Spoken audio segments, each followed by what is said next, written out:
Hello and welcome to Improving Scottish Football.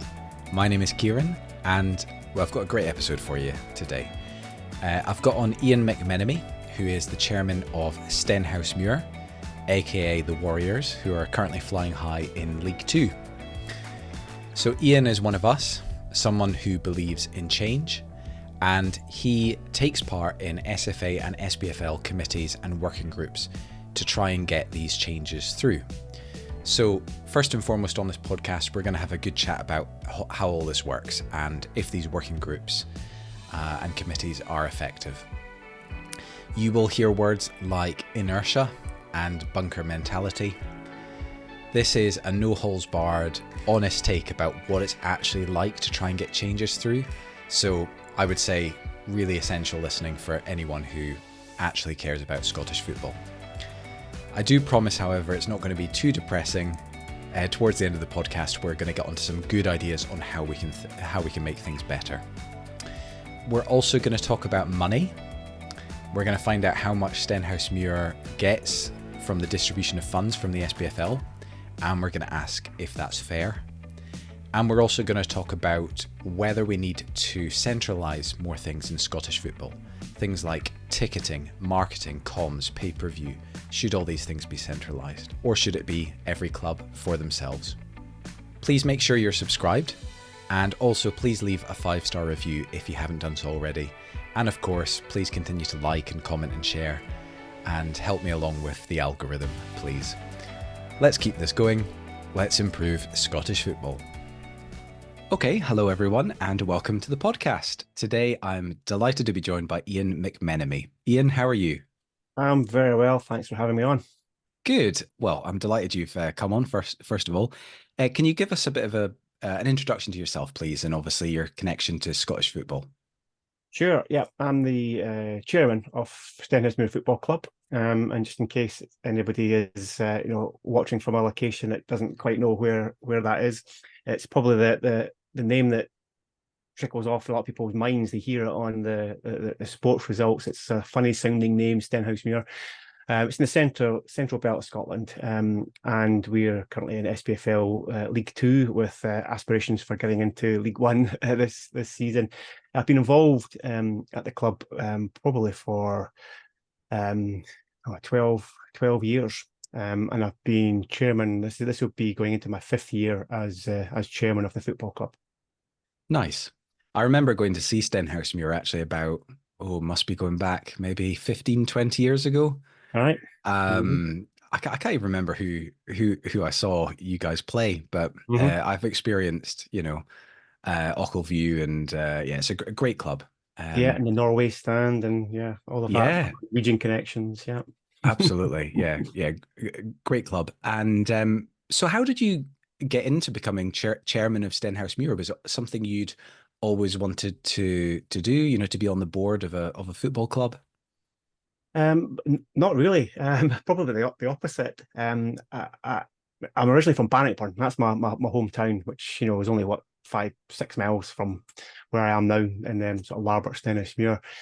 So not very far away. But that I always obviously followed football, but never really got into the whole old firm thing and all of that. So I always tried to back your local team. And my grandfather played football many years ago. I'm talking going back to sort of 30s, 40s. And he played for, I think he was installing Albion's founding team, played for Clyde. His biggest part of his career was Falkirk, but he also played for Stenhousemuir as well. And then my wife and I, we bought a house over here in Larbert. And my son transferred through to the local school, and we started getting lots of leaflets in the bag coming home from school about all the programs that Stenhousemuir was doing in the community. And I thought it's a great community club. And I was in a business with partners, and then I left to set up completely on my own. And somebody who was involved at Stenhousemuir got in touch to say, if you're looking for a bit of advertising, why not do something with the local football club? So because they did so much in local community, I thought that's a great thing. So I got involved initially as the main shirt sponsor at Stenhousemuir Football Club. And then within a few months of going to all the games and enjoying it, they asked to see me one evening and said, would you be interested in coming on the board? And I said no straight away. I said, I've got my own business, got a young family, I had a couple other business interests in whiskey as well at that point. So I said, I'm just too busy. I think it was on a community trust and things. So I was just too busy. And it was the old, you don't have to go to every game, and you don't have to come to every meeting, just whatever you can put into it. And so I agreed to get involved, and then just the bug that everybody gets, you find you're spending as much time, if not more time there than anywhere else. So that's kind of where it all came from. And then after a few years, they asked if I would take on the chairmanship role. So took that on, and here I am. Nice. And you're also quite heavily involved in kind of committees at, the SPFL level, SFA level. Can you give us a kind of flavour as to what you've got involved with, and, how you've found that whole experience, meeting other clubs and trying to decide on policies and, action points? Talk to us about that. Yeah. I mean, I moan a lot sometimes with regards to how football could do things differently and could do things better. And so I think if you are going to moan a lot, you've got a choice to make. You can either just be a moaner and say everything's terrible, or you can have a moan but offer to get involved and actually help put your shoulder to the wheel to change things. So I have went on to quite a few different committees at different points to look at changing things. Some of the kind of more mundane stuff, the judicial panel protocol is one that I was on for quite a bit, which is looking at the rule changes and the disciplinary process. So it's not adjudicating red card decision or anything like that, but it's what goes behind it. What should they be looking at in terms of the Scottish FA, in terms of discipline and that type of thing, and how should is the process working, and all those sorts of things. So I was involved in that for quite a bit. Also the competitions working group, which looks at lots of the different rules in the game. So, artificial surfaces and the sort of the testing regimes. There was even one where somebody wanted to look at maybe having a rule about enforcing the length of grass, because somebody had let their grass grow on the wings and were saying it's an unfair advantage. That's more the kind of fluffy side to it, but there's lots of things about the loan systems and should there be B teams and all these things that kind of get discussed. A lot of that happens on that competitions working group. So I was on there for a few seasons, and I had proposed changing some of the criteria for members to try and raise the standards right across the game, really all levels in the SPFL. So I suggested doing that. So they asked if I would take on the role of a chair of a group that looks at club licensing, membership criteria, and that's just only been going for one season. We're in our second season now, but it's to try and raise, as I say, the standards. So what can we do differently for the customer experience? How, rather than potentially our standards falling away in terms of the facilities that we have, how can we look to boost that and improve it? So I feel that's one that's kind of pushing things forward. But I think the overall experience, I mean, it's great to meet other clubs, and I can't think of any clubs that haven't gotten on with the other fellow directors and others there. It becomes like a bit of a family, when somebody's not well or passes away or something. You feel it because you spend a lot of time going to each other's boardrooms and talking about various things on match days and meetings and these sorts of things. So there's a good kind of camaraderie behind it. That's not to say we don't want to thrash each other on the pitch every Saturday. That's what the competition's all about, and we all do that, and that has its tensions sometimes as well. But that side of it, I absolutely love. I find it very frustrating though within the game. Just it's like wading through treacle at times, trying to get things to change and trying to get things to progress. It's an organisation I think that has, I think both organisations, the SFA and the SPFL, has what I sometimes refer to as bunker mentality, where their heads are down in the bunkers for so long that they just take everything, and they don't really want to stick their head over and do things differently or make that charge forward to do something. So I find that quite frustrating at times, and it can spill over a bit. I do have sometimes difficult meetings where I feel sometimes I'm a lone voice trying to get things to be changed. But I think you have to, if you believe in it, you have to. And I think it's accepted that it's coming out of passion, because I'm not not somebody who's criticising the game, but not being part of it and not willing to be part of it and help drive change. So I get on with most people in the game, but I do feel at times it's frustrating. I come away from some meetings and my wife says to me, you've been at a football meeting today, because I'm a bit wound up because of things that have happened. I don't enjoy it at times. I really don't enjoy the meetings aspect at times, because it can be quite confrontational. And so that the resistance that you face, is that from other clubs, or is that from like the actual SFA and the actual SPFL? It's it's a good question. It's not from other clubs per se. It can be, things like you're wanting to argue for more money, and obviously the Premiership clubs who have most of that money coming to them will not want to give you any more money, so don't want to change it. So the debate kind of ends there, but there's no kind of conflict or confrontation really there. It just doesn't go anywhere on that side of it. And I would say with the executive and the sort of chief exec and the chairman, because they're the ones chairing the meetings, that tends to be or giving the talk at that particular point when I'm raising an issue. There can be a bit of back and forth sometimes with them in the meetings. And it can be a little bit confrontational at times there, but it's not a personality thing at all in any way. I've got a lot of respect for them all. We've created a beast of within the organisations that it breeds inertia. Nothing happens. It was, I think, when the SPFL in particular, when it was set up in such a way, so defensively, to be able to protect the interests of the Premiership clubs, because that's why the whole thing had fallen apart in the late 90s. I think it was 2 moves to break away. 92, I think it was, and then 97 eventually happened. But I think when they got back together, they were so overprotective. They've created something that it's so difficult to get change. It's so difficult to get progress. The meetings aren't really about getting to the meat and the bones of stuff. The meetings are very much just reporting what's going on elsewhere within individual silos and factions. And so when you're trying to get stuff done in these meetings, you want them to be a bit more proactive.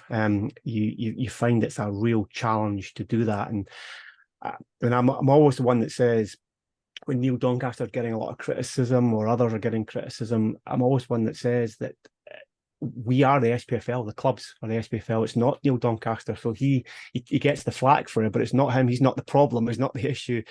It's the clubs. We can change it. Any point we want to change it, we can change it. It's us. We are, the SPFL has 42 shareholders, one for each club. So all we have to do as clubs is change it ourselves if we really wanted to. And we, not that we don't, we choose not to. We can't. We've created such structures. We just cannot change things. And so to kind of dive into that structure then, and trying to find a way of changing it, that would require obviously 11 out of the 12 Premiership clubs to vote for any change. Plus, is it like 75% of the lower league clubs? Is that right?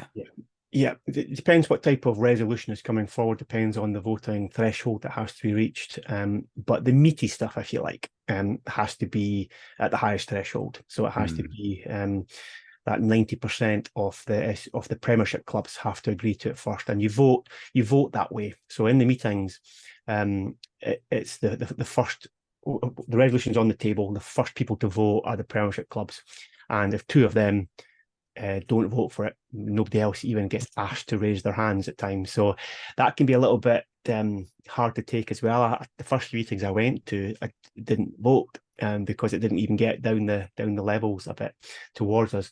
So it's a bit frustrating, and you certainly don't feel that you're part of the system when that's happening. But yeah, the levels are so high to protect themselves, because they felt in the past, pre the breakaway in the 90s, they felt that the lower league clubs were able to outvote and change things because they had the voting power to do so. So they've created a structure where it's so hard to get things through that it just takes 2 clubs to get together. And I think that to me, the classic example was COVID. When it hit, every club agreed that it was unfair that some clubs should be relegated when so little of the season had been played before we were forced to stop playing. So we all wanted to find a way to stop the relegations. And we tried and tried and couldn't do it. Nobody could do it. We just couldn't reach consensus on it. We couldn't even save ourselves, our own members, but we all wanted to, and we couldn't do it. So there was the classic example of how we've created a structure that just doesn't lend itself to change. Oh man, yeah, that's rough. Mm. Yeah, I feel for you. Yeah, it must be really disheartening to not even be able to vote on, some key issues that are going to directly affect you as a club. Just want to talk about stuff at times. Let's just be professional and have discussions about the money and about the structures, about the number of games, and everything. B teams. Let's have a proper just get there and talk about it. But it just seems we don't want to, and the meetings don't really want to have that on the agenda for the full meetings. They bring out surprise papers almost very late. And there's not really a proper time to go through it all and debate. So it is a very dysfunctional organisation, I believe. Are you meaning the SFA and the SPFL, both of them? Both. Yeah, both. Yeah. I mean, Scottish FA, you have the AGM, and that's it. That's the only time you get together as SFA member clubs, is at one time each year. SPFL, we meet quarterly. We also meet in our own divisions. League Two could meet, or League One and Two will meet together. And then they say there's the 4 meetings of all 42 clubs and the annual general meeting as well. So there's a bit more of that, and there's more committees because it's a bit smaller. There's more committees on there, but the SFA is different altogether. I mean, there's board members of the Scottish FA. I've never met. I've been involved, as I said, since the 2011, I think it was, and I've never met a lot of the board members in the Scottish FA. Never been in the room with them. Wow. Is there any way of finding a solution to this to this beast that we've created? To use your phrase, is there any prospect of us, somehow restructuring the organizations to enable fairer voting, or to enable, changes to be actually made? Or is the idea of trying to change things just an impossible prospect? I think it's very difficult, bordering on almost impossible to get change. I think a lot of clubs have probably browbeaten over the years that they've probably tried to do things differently and put forward a bit of change. I know people who went on to the SPFL board, for example, people who are rated really highly, and have done a term and come off and said, I thought I could go on there and make a difference, and realise I just can't.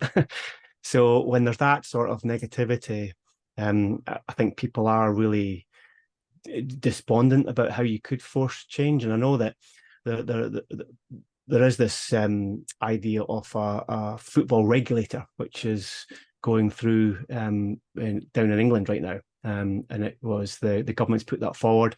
It's now progressed to a white paper, and it's looking like there will be a regulator for English football. I know the Scottish Football Supporters Association have suggested something similar in Scotland, and I've given my support to that. Now, as a person, I'm probably just naturally a light touch government type person. I don't like to see government overreaching into daily life. I think there's better ways to do it. So I'm almost I'm almost going against my own beliefs, because it's not something I would like to see just by design, if you like. We'd have a regulator who's able to reach into football, but I think such as the problem that we have in Scotland and being able to change and to progress, that I think maybe a regulator coming in that starts to define what can and can't happen in the game, maybe look at financial distribution, can look at prevent breakaway leagues and these sorts of things happening. Maybe a regulator is the only person that could do that. Okay, yeah. To be honest, I don't know too much about the football regulator that's kind of coming into place in England. So if we were to have something like that in Scotland, would the regulator be able to? Would a regulator more be kind of stopping things happening, or could a regulator, in theory, bring new ideas to the table and try and drive change? It could be a bit of both. I think it would probably be more a case of when it came in England, really, it was on the back of this Super League type idea, clubs breaking away potentially. That was part of it, but the other part of it was, how the funds were flowing from the Premier League in England down to EFL and beyond, and the kind of disparities there. And so the regulator, as I understand it, is proposed to have some powers for all of that. So if the similar thing was to happen in Scotland, I mean, it would be completely separate. So if it goes through the Scottish Parliament, it could be the Scottish Parliament that decides exactly what the powers a regulator would have. But that a regulator could have the power to, really force football to make some of these changes, to really see, funds flowing a bit more freely, to support the grassroots game. I don't think they would be getting involved in anything competition-wise or anything like that. I mean, that can't happen under FIFA and UEFA rules anyway. You can't have politics, interfering in footballing decisions. So it wouldn't be anything like that. But in terms of the structures, I think that's where a regulator could have a real hand. Cool. All right. Well, let's turn our attention to some financial issues then, since you've kind of touched on that. Paint us a picture as to how. Yeah, what's the funding? What does the funding look like for a League Two club compared to, a Premiership club? I think it's embarrassing, and I've said this at times. I've emailed at times. I've maybe even said it online. I'm sure maybe on Twitter or X as it is now. I've maybe tweeted at times when some of the final payments come out to the clubs. I've tweeted to say this is embarrassing. It's a disgrace what clubs get at times. Just to give you an example, and this is all publicly out there, but it's about 83% of all the money that comes into the SPFL. 83% of it goes to the Premiership clubs, to the top 12 clubs, and they distribute that amongst themselves on a kind of ranked system. And then it follows on a kind of percentage basis on the way down to the bottom of League Two, to the club 42 that gets the least. So if you take League Two, for example, I mean, we're doing pretty well this season. We're sitting at the top of League Two. Touch wood, we stay that way. If we do manage to win the title, we come first, we would be entitled to 0.27% of the money in the SPFL. So £1 come in and we're not even making a penny quite yet. So there's very, very little money which filters its way down. So I say 83% goes to Premiership. There's about 10% then goes to the Championship. So you talk about 93% of the money to the top two leagues. And you can see then there's about 7% left for two other divisions further down. So you see, Premiership clubs are all getting seven-figure sums out of the money that comes in to the SPFL. And, we're at times getting a few £1,000s coming across to us. So it's really challenging, and I've wanted to change that. I've raised that many, many times. It's difficult to raise that one. This is one where I raised it at a few meetings, angrily at a few meetings, and was told not to raise this. Was told, you better watch what you're doing here, raising this. There are clubs who are sitting waiting, that if you want to try and change this, they will just change the structure, and it'll only be, because most of it's TV money, and it'll only be clubs that feature on the TV will just take all the money. They won't distribute it amongst the rest of the clubs. Now, I thought that was kind of bullying you into, not talking about it. They didn't really want to put it on the agenda and talk about it. They were warning you not to raise it. Watch where you go here, what you're saying. So I said that. I said it publicly. I think this is tantamount to bullying. And then next thing I'm called in that they're potentially wanting to charge me with bringing the game into disrepute.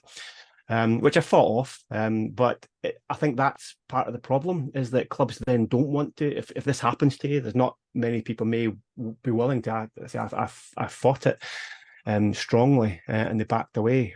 But I think some people might, if they get that call, might be worried about raising these sorts of things. But I've proposed compromises. I've said, well, if it's 83% goes to Premiership right now, and that's about, say, £30 million of money that comes in, and how about between 30 million and say 35 million, then we have a slightly different model that comes in. So for the first 30 million, it's 83%, and then from between 30 and 35 million, maybe it's 75% still goes to the Premiership club. So they're still getting the lion's share.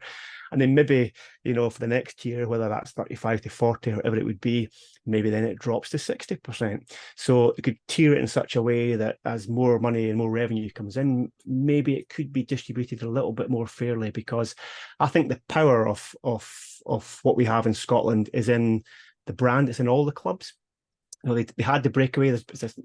I mentioned previously, there's been a couple of times when the Premiership clubs, the larger clubs, have wanted to break away, early 90s, then late 90s, when they did break away. And then they came back together. And since they came back together, to give credit to the SPFL, they've increased the revenue. And I think it's because a lot of the good news that's coming out of Scottish football, the less toxic stories that you sometimes hear about, are coming from the smaller clubs. They're doing lots of work in the community, have got some sort of quirks and fascinating aspects in their grounds and in their style and their approach. Some of the maybe players that have gone on to be bigger players who've started off in the lower leagues, there's stories around that. So I think a lot of the good stories are coming from the lower league clubs. So I think there's a lot of power in the brand. So my view has always been, lift us all up together and we all work together to promote a brand. And that would bring in more value into the SPFL.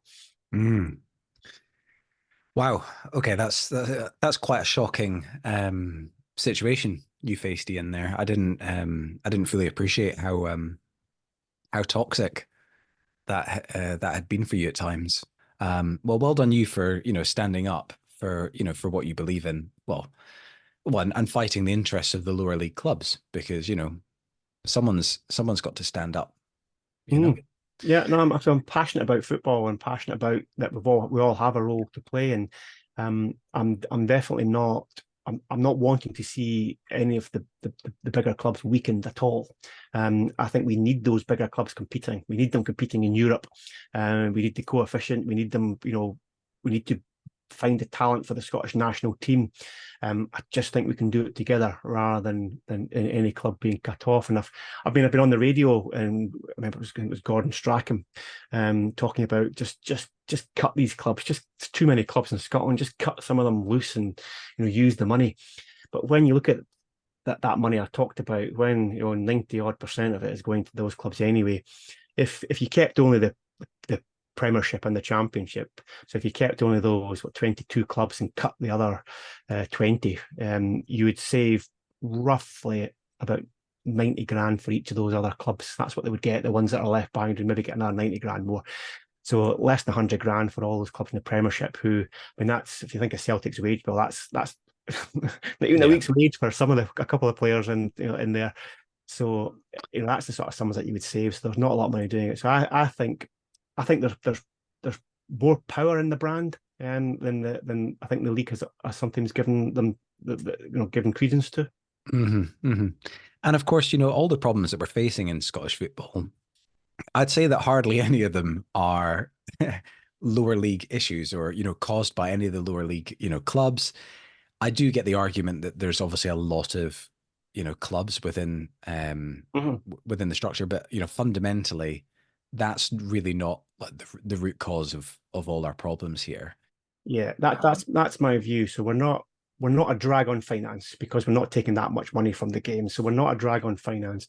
We're not the ones that have the focus on us because of perceived large scale disorder issues. We're not taking a resource from the police. I can't remember the last time there was a police officer at a Stenhousemuir game or many League 1 or 2 games. So we're not. I don't think we're part of lots of problems that would give reason to cut it. I just think it's sometimes it just rolls off the tongue. Sometimes people think 42 clubs is a small nation. Do we need to have it? We need to have that. But that to me is part of one of the fundamental problems that we have in Scottish football, which is we are trying to compare ourselves to our nearest neighbours. We're trying to compare ourselves to England.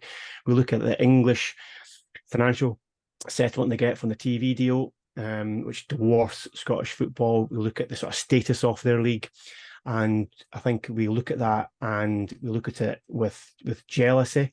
I think we look at it as well with a feeling of inadequacy, and we'll probably always feel inadequate against them because news for him that wants to hear it. We're never going to be able to compete with England just on the numerical size of the two nations in its own right.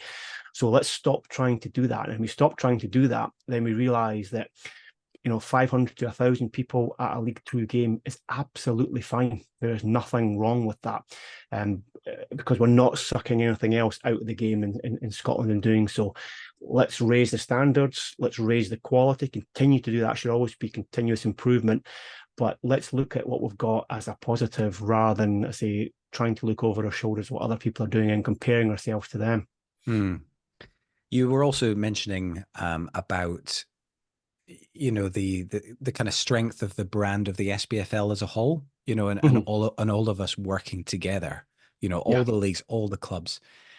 And you were saying to me before we recorded about the fact that the SPFL don't actually really share that view, right? They don't see themselves as the brand. They think that the individual clubs should be the brand, which could potentially be a bit of an issue. And I'm assuming you obviously don't agree with that perspective. Yeah. This goes back to, I think it might even have been a competitions working group meeting when I was on there. I talked about brand building, about taking all the clubs with it and doing more to kind of promote the overall brand. And they said no. They said we don't see the SPFL as a brand we want to promote.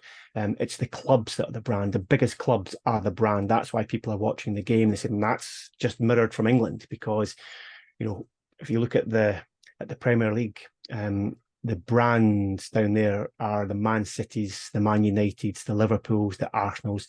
They are the brands, not the Premier League. So we should not be promoting the SPFL in its own right. I think that's maybe changed a little bit.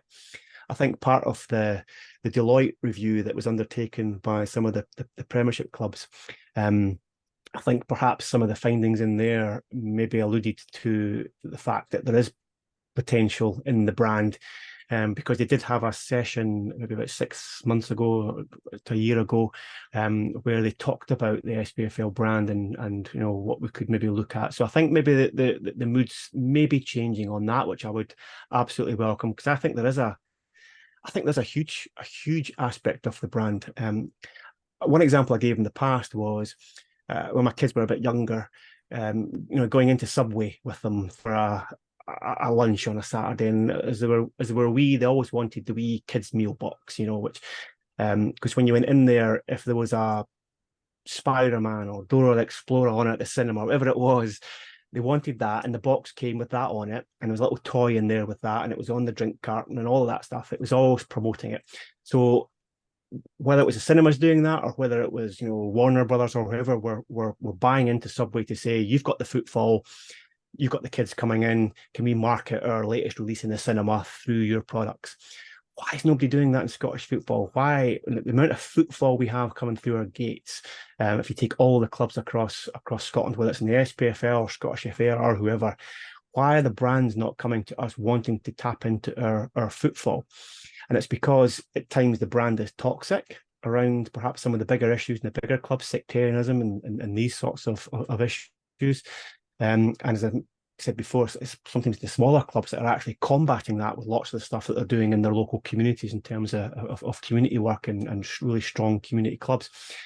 So I think if we all come together and kind of try and promote the brand a bit more, and what I would also do is I would think that would lead on to us, being able to bring more collateral to the table, because the collateral at the moment, a lot of it is held by the clubs. So, shirt sales, ticket sales, all of that is run independently by the club, what they want to do. A lot of the rights beyond the basic TV rights are held by the clubs as well. A lot of that needs to come in-house as well.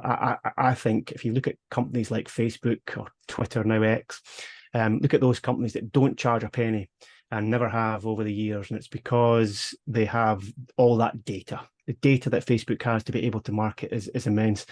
So if we had central ticketing, for example, for all clubs, and a single user system, then one, you wouldn't have to register for everybody else's different apps, because what we're saying to fans now, we're pushing them all onto online ticketing. We're saying, yeah, you've got to register on Stranraer's app, you've got to register on Airdrie's app, you've got to register on Stenhousemuir's app.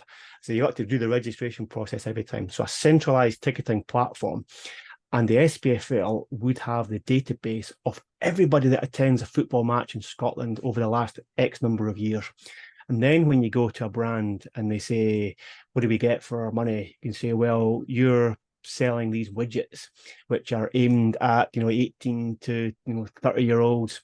Here's our data which says we've got X% of the 18 to 30-year-olds coming to every game on a Saturday. We can market to them for you. So there's power in being able to centralise, I think, some of the collateral that are in the clubs centrally, and really use that. That's where I think the hidden money is within football in Scotland.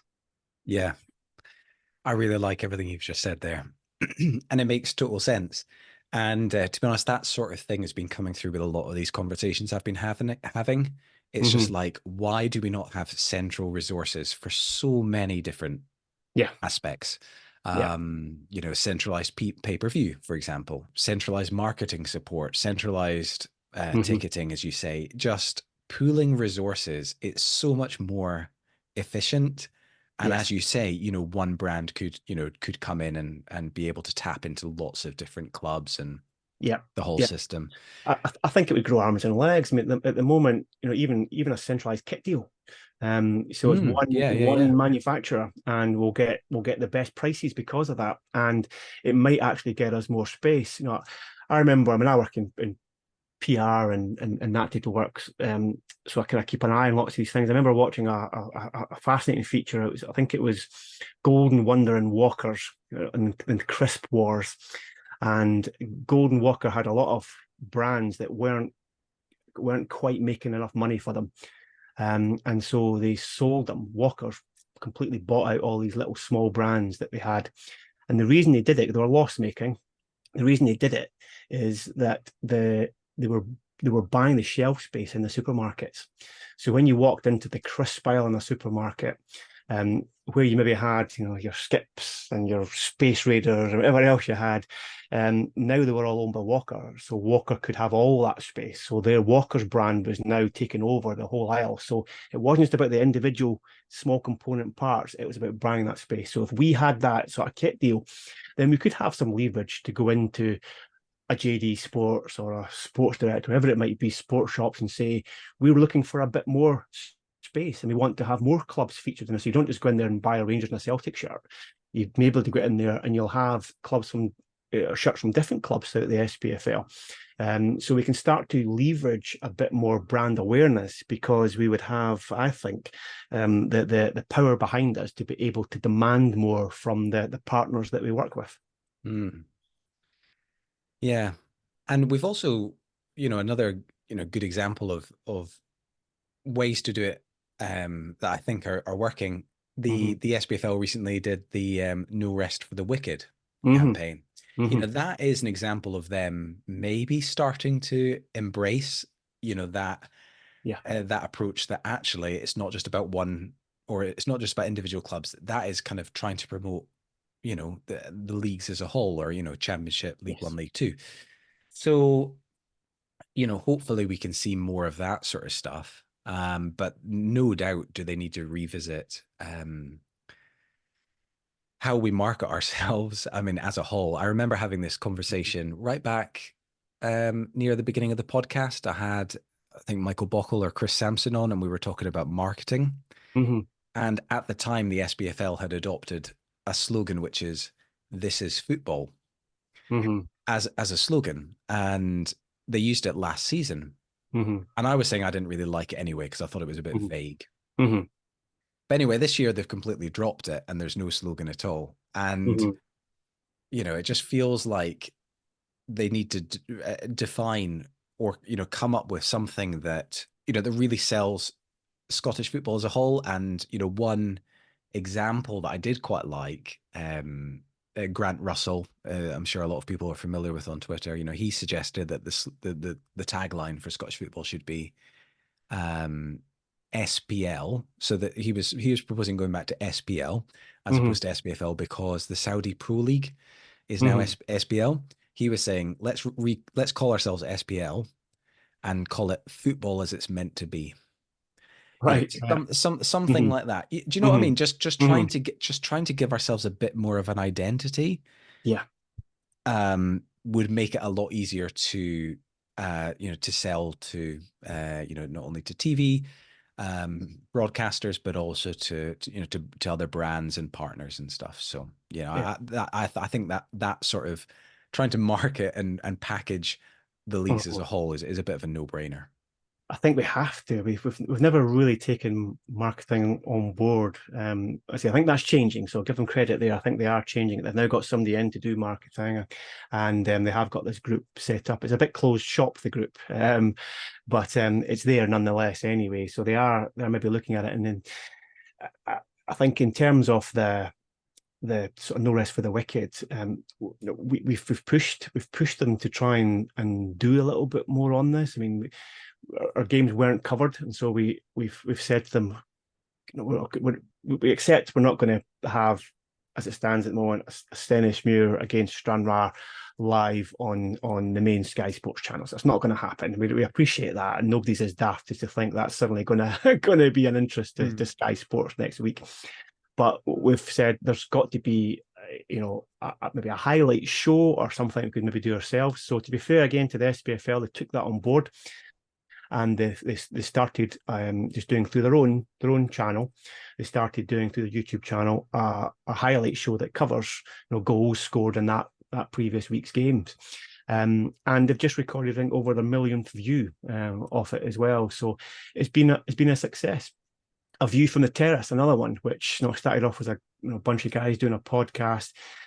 They were looking for content for BBC Scotland when it launched, and so they took it on as a kind of one season deal. People loved it. People wanted to see it. The Championship games, they decided to show a few of those on BBC Scotland. They loved it, and it became Championship. And now we've got League One games getting shown on BBC Alba, so it's growing and growing. So I find it quite fascinating. And so when I hear at times when it still rears its head, I still hear potential threats of breakaway of the Premiership clubs that are saying, well, if you're not going to work with us on B teams and things like that, we maybe will just break away again and things like that. What is growing at the moment is the lower league content. Lots of it is growing. All these things I just mentioned there are all new things that have happened, and it's focusing on the content outside of the Premiership. So there is a market for it. I think, as I say, we haven't done enough to focus on it. We've tried to compare ourselves to England and the bigger clubs down there, whereas I think when we do promote football right across the whole of the spectrum, the unique things that we have in our game, and the unique facilities and grounds we have, and that are the closest ground to the sea up in Arbroath, and all these things that we have, the Brecon Hedge. There's some fantastic things there that are very Scottish, very much not just Scottish in the sense of like making a nationalist identity, but just in the way Scots carry themselves and think of ourselves as a nation, and the community aspects of our country. Lots of things manifest itself through football and our grounds and facilities, and people are tapping into it, and that part of the game is growing. The focus on the lower leagues is undoubtedly growing. So I think bringing all that together and continuing to market the Premiership and those big games as the shop window, big centerpiece events, absolutely, they're the teams that are going to take our charge to Europe for us. But everything else that is going on, I think there's a lot of value in that. Brilliant, Iain. Fantastic. Yeah, I'm fully behind you. Appreciate that. Thank you.